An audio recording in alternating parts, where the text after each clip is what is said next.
Top story this half hour, the crime lab at the Hennepin County Sheriff's Office put a pause on all of its testing. And it comes after at least 75 samples may have been contaminated last month.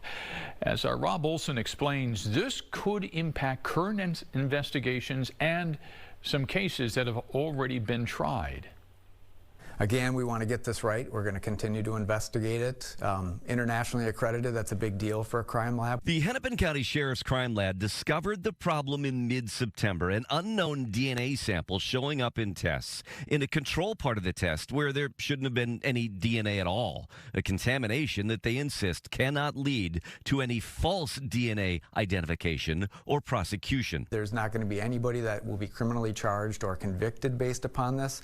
In essence, the DNA that is showing up is a unknown subject, but it's a +1 to any DNA that's located on a firearm or any other article that's submitted. But as the lab looked at 50,000 DNA samples going back to 2016, they found 75 samples with this exact same unknown DNA present, showing up randomly, but often in batches, which is why they believe it came periodically on lab supplies like tubes or plates from a person involved in the manufacturing. Once we exclude that product and move to a new product, I think that's where we need to get to. It's going to draw into question the credibility of that lab. Defense attorney Debbie Lang says even if the extra DNA doesn't alter a positive match, as it should not, it's still a big deal in defenses to raise reasonable doubt with a jury. And the fact that there is a contaminant in and of itself is going to draw into question the process and procedure of that lab. The lab stopped running DNA samples until they figure out which product is tainted with this extra DNA. It's going to be extremely difficult for them to come back from something like this. Well, Debbie believes it could linger a long time, at least legally. The sheriff's office says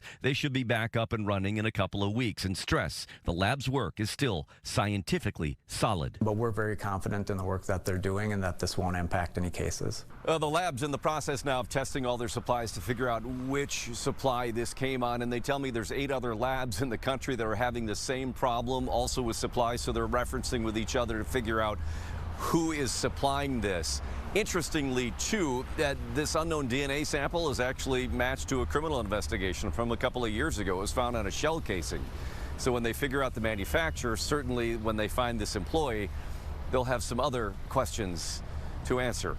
In Minneapolis, Rob Olson, Fox 9.